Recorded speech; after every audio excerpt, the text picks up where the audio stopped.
If you're looking at a Baltic cruise, it's easy to focus on the big-name ports like Copenhagen and Stockholm. But a Baltic cruise isn't just about the famous cities. Some ports are easy walk-off days, some need transport, and some of the smaller stops can be the ones that really surprise you. So, in this video, I'll go through 10 things you need to know before you book, so you know what to expect and how to get the best out of your Baltic cruise.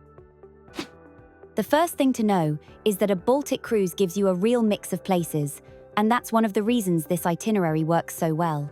You're not getting the same kind of port day over and over again. Stockholm feels scenic and spread out, with the archipelago, the islands, the old town, the museums and all that water. Copenhagen feels more like a classic city break, with Nyhavn, Tivoli, the waterfront, canal tours, once you're in the center. Riga is compact, walkable and full of history, with the old town, the House of the Blackheads, Riga Dome Cathedral, the Freedom Monument and cobbled streets. Then you've got smaller ports like Visby, Skyen and Fredericia, which give the itinerary a completely different feel. That's what makes a Baltic cruise so interesting. The big cities might be what draw you in, but the smaller ports can be the ones you remember because they feel so different. The second thing to know is that the big-name cities are still a major reason to book a Baltic cruise. Copenhagen and Stockholm are two of the obvious highlights, but they work very differently as cruise ports. Copenhagen is fairly easy once you're in the center. You've got Nyhavn, Tivoli, Amalienborg Palace, the Little Mermaid, canal tours and plenty you can do on foot. But if your ship docks at Ocean Quay, you'll need transport into the city first.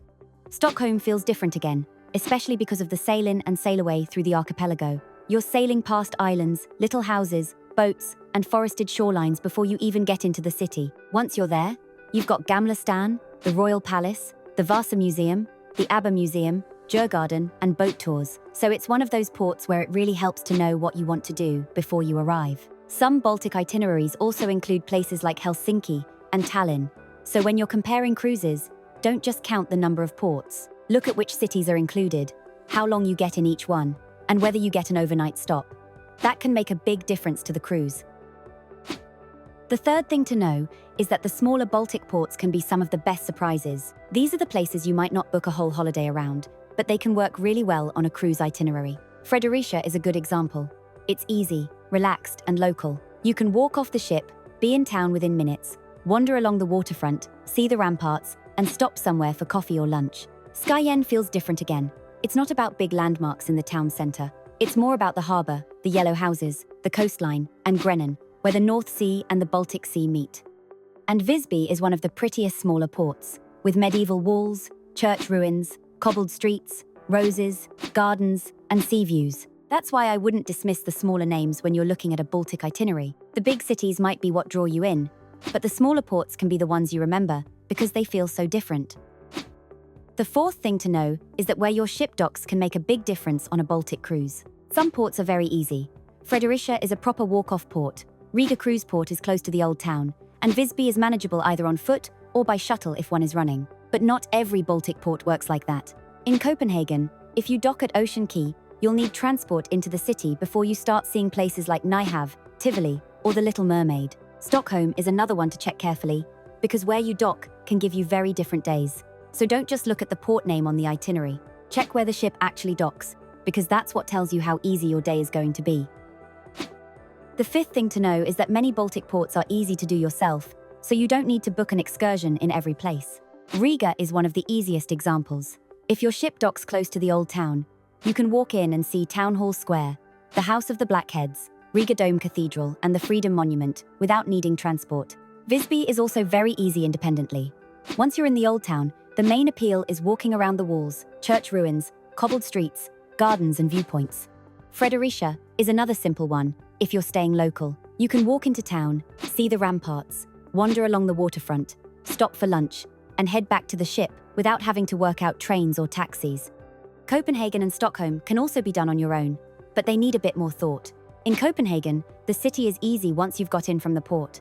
In Stockholm, Gamla stan, the Royal Palace area and the main museums are all realistic if you use the shuttle, public transport, or hop-on hop-off bus. So doing it yourself can work really well on a Baltic cruise. The sixth thing to know is that although many Baltic ports are easy to do yourself, some places still need transport or an excursion. Skyen is a good example.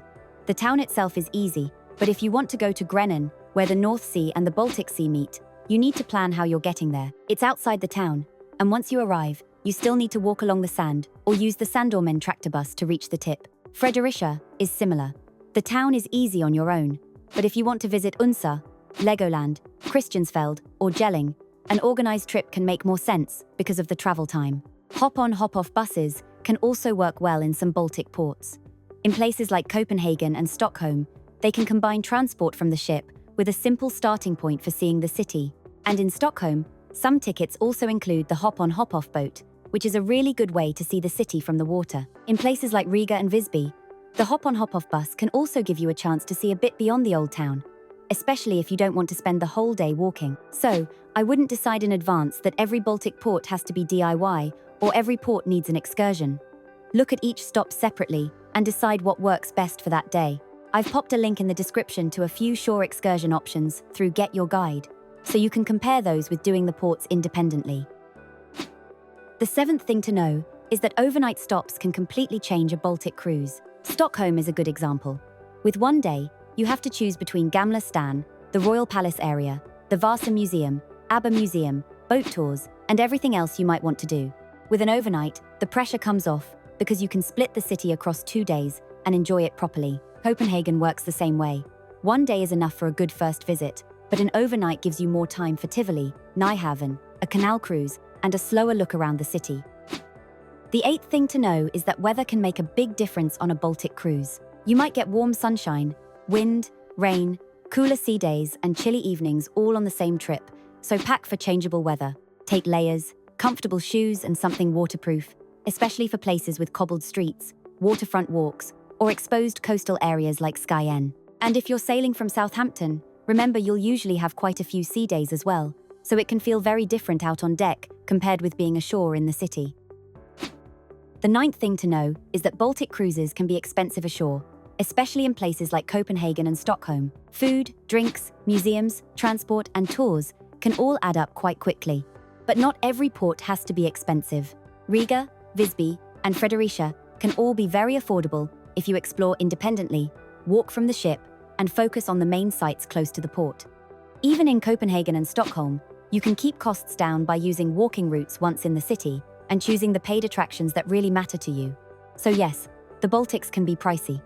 But if you mix paid experiences with easier DIY days, it doesn't have to feel expensive in every port. The final thing to know is that Baltic cruise itineraries can change. Weather, port conditions, and wider events can all affect where the ship can go. On my Baltic cruise, we missed Klaipeda because of GPS issues in the region, and we also missed Warnemünde because of high winds. But instead of just getting extra sea days, we ended up with more time in Stockholm and Copenhagen, and that became one of the best parts of the cruise. So it's worth going into a Baltic itinerary with a bit of flexibility. Have the ports you're excited about, but understand that changes can happen. So that's 10 things you need to know about a Baltic cruise. Next, watch my full Baltic cruise ports playlist, where I'll show you how the ports actually work once you get there. You'll find it on screen now.